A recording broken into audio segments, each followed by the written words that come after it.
बालक लकारी के तारी दे दे गारी देत, पाछे लागे बाजत निशान ढोल तूर हैं। बालधी बड़न लागी ठोर ठोर दीनी आगी, बिंधी की दवारी के धो कोटि सत सूर हैं। वाह!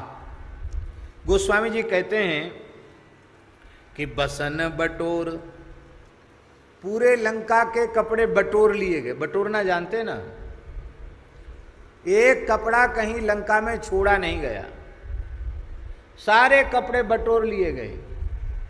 कल हमने दीनबंधु दास जी ने आनंद रामायण का भाव सुनाया, तो हमने कल कहा था कि राक्षसों के भी कपड़े उतरवा लिए, तो सब बटोर लिए कपड़े। और तेल बोरी बोरी, तेल में बोर बोर करके और पूछ पर बांधने लगे। खोरी खोरी धाई आई बांधत लंगूर हैं। दौड़ दौड़ करके, खोर खोर माने गली गली, गली गली से राक्षस दौड़ दौड़ करके हनुमान जी की पूछ में कपड़ा बांधते हैं। और हनुमान जी क्या करते हैं? तैसो कपि कौतुकी डेरात ढीले गात के। हनुमान जी ऐसे कौतुकी हैं, खिलाड़ी हैं कि कोई कपड़ा बांधता है, कुछ करता है तो नहीं, ऐसे दुबक जाते हैं, ऐसे डर जाते हैं। अरे इतना विशाल बंदर डर गया देखो हमसे। और जो डर जाता उसको और ज़्यादा डराया जाता। लात के आघात सहे, वो राक्षस आकर हनुमान जी को लात मारते हैं, चरण प्रहार करते हैं। जी में कहे कूर है, जी में कहे कूर है। ध्यान में आई बात? राक्षस जब लात मारते हैं तो हनुमान जी मन ही मन कहते हैं, अरे बड़े कायर हैं, मार लो लात, हमारा तो कुछ बिगड़ने वाला है नहीं। लेकिन तुम जो लात मार रहे हो और कपड़ा बोर बोर करके तेल में जो पूंछ से बांध रहे हो, उसका मैं महाचक्रवृद्धि व्याज, चक्रवृद्धि तो होता ही है, वो इसमें महा और लगा दो, महाचक्रवृद्धि व्याज के सहित हम तुरंत उसका फल तुम्हें प्रदान करेंगे। बालक किलकारी कह के तारी दे दे गारी देत। बालक जो हैं किलकारी मारते हैं, ताली बजा बजा कर गारी देत, गाली देते हैं। गाली क्यों देते हैं? बोले राक्षसों के घर में गाली गलौज का वातावरण, तो जिनके घरों में गालियां दी जाती हैं उनके छोटे बच्चे अपने आप गाली देना सीख जाते हैं। उनको किसी विद्यालय में गाली की शिक्षा प्राप्त नहीं करनी पड़ती। देखो बुरो मत मानियो, ब्रजवासिन में प्रायः गाली देवे के संस्कार जन्मजात हुए। पर हम एक प्रार्थना करें, कुसंस्कार और कुरीति वाकु समादर देनो अच्छी बात नहीं। आप तो पंडित हैं, विद्वान हैं, क्या आप गाली देने की बात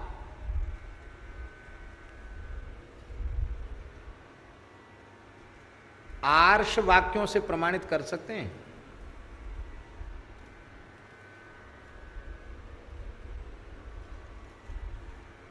भैया हम तो ब्रजवासी हैं, हमें तो गाली देवे को जन्मते ही अभ्यास है। जन्मते कहाँ ते अभ्यास है भैया? जन्मते कोई कछु पेटते सीख के आवे? घरों में जो गाली देने का वातावरण होता है तो उनको सीखते सीखते बच्चे गाली देना सीख जाते हैं। जिनके घरों में गाली गलौज का वातावरण नहीं होता उनके बच्चे कभी गाली नहीं देते हैं। यहां गोस्वामी तुलसीदास जी कह रहे हैं कि जिनके घरों में गाली गलौज होता है वो राक्षस हैं, और जब गाली गलौज घर में होता वो राक्षस हैं, तो राक्षसों के बच्चे गाली देते हैं। जो देवताओं के बच्चे होंगे, जो पवित्र सात्विक संस्कार संपन्न होंगे, वे कभी गाली नहीं देंगे। जो राक्षसों के बच्चे होंगे वही गाली देंगे।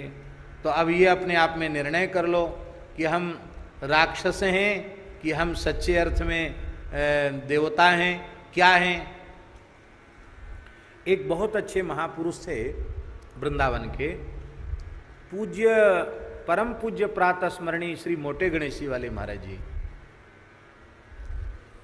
चतुर्वेदी थे। वो पंडित श्री दुर्गा प्रसाद जी चतुर्वेदी हमारे अपने विश्वास के अनुसार वे भगवत साक्षात्कार संपन्न महात्मा थे। आपने दर्शन किया उनका? भंडारी जी ने भी दर्शन किया, दास ने भी दर्शन किया, बड़ी कृपा थी। हमारे पूज्य गुरुदेव भक्तमाली जी ने 1 महीना उनको कथा सुनाई। समय शब्द की एकता का बहुत ध्यान रखते थे।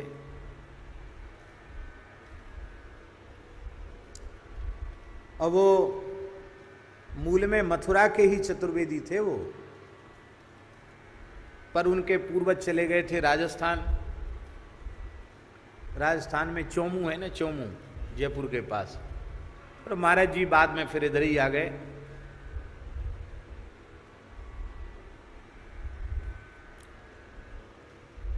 तो भगवान श्री कृष्ण का कई बार प्रत्यक्ष दर्शन उन्हें प्राप्त हुआ था। और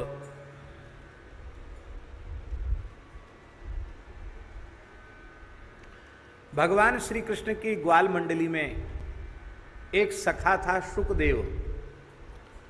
उस सुखदेव नामक सखा के वे स्वरूप थे, ऐसा अनुभव में आता था। और हमारे यहाँ जो पूज्य परमहंसी महाराज हैं, उन्होंने कई वर्षों तक उनके घर में जाकर सेवा की।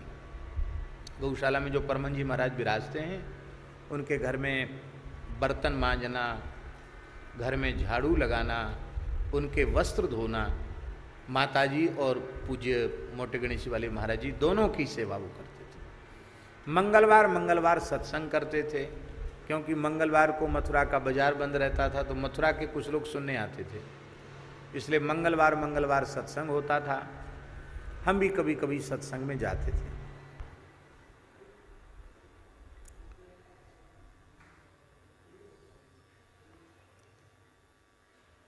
वृंदावन बिहारी लाल की जय। बड़े समर्थ महापुरुष थे मोटे गणेशी वाले महाराज जी, उच्च कोटि के महात्मा थे। उनकी वाणी ऐसी थी, सीधे चोट करती थी हृदय पर, ऐसी वाणी थी।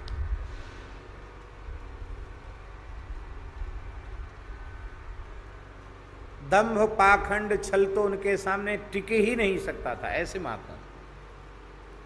बड़े से बड़े लोगों को फटकार देते थे, अपने आप को धोखा मत दो, ऐसे थे। तो देखो, बुरो मत मानियो, ब्रजभाषा में चौबेन की ब्रजभाषा अलग प्रकार की हो, है कि नहीं? 84 कोस ब्रज में मथुरा में भी मथुरा के चतुर्वेदियों की भाषा अलग होती। तो मोटे गणेशी वाले महाराज जी वैसे तो शुद्ध हिंदी भी बोलते थे, पर ब्रजभाषा बहुत प्यारी बोलते थे, और उसमें भी मथुरा की लटक थी।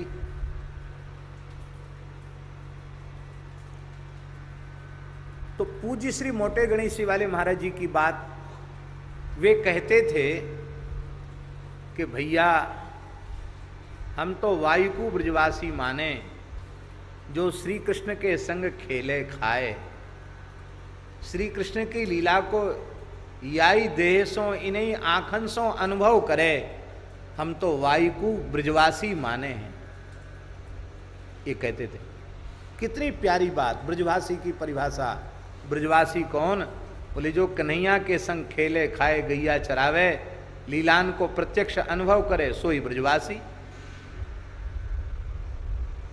वे कहते थे भैया, गारी देवे तो तुम ब्रजवासी नहीं है जाओगे, तुम गारी दे दी तो हम ब्रजवासी है गए। ऐसो भजन करो, ऐसो भजन करो कि ठाकुर जी के साथ तुम खेलवे लग जाओ, तो तुम ब्रजवासी कहलावे के योग्य होगे। तो यहाँ गोस्वामी तुलसीदास जी महाराज कह रहे हैं कि राक्षसों के जो लड़के हैं, बच्चे हैं, वो गाली दे रहे हैं हनुमान जी को, ताली बजा बजा कर गाली दे रहे हैं। क्यों दे रहे हैं? बालक गारी क्यों दे रहे हैं? बाल किलकारी कह के तारी दे दे गारी देत, इसलिए गारी दे रहे हैं क्योंकि घरों में राक्षसों के गालियां दी जाती हैं और उन्हीं के संस्कार उन छोटे बालकों में पड़ गए। तो इससे समझ में आ गई बात कि नहीं? यदि हमारे घरों में गाली दी जाती है तो मैया बाप हमारे राक्षस हैं, और राक्षसों के पास अच्छे संस्कार कहाँ से मिलेंगे? इसलिए न गाली देनी चाहिए। और ये गाली पूज्य श्री गोकुल भवन वाले परमन जी महाराज ने कहा, जब कोई व्यक्ति गाली देता है तो शब्द जलते हुए भयंकर काले रूखे राक्षसों के आकार के शब्द उसकी वाणी से निकलते हैं और वे उस व्यक्ति को श्राप देते हुए जाते हैं, गाली देने वाले को, कि मेरा प्रयोग भगवान नाम कीर्तन में करना चाहिए था, अच्छी चर्चा में करना चाहिए था, तुमने हमारा प्रयोग गालियों में किया है।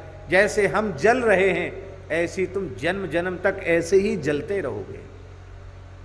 जब तक वे शब्द ब्रह्म है और ब्रह्म अक्षर है, अक्षर माने जिसका क्षरण न हो, इसलिए गाली के शब्द जब तक आकाश में व्याप्त रहते हैं तब तक गाली देने वाले को दुख देते रहते हैं।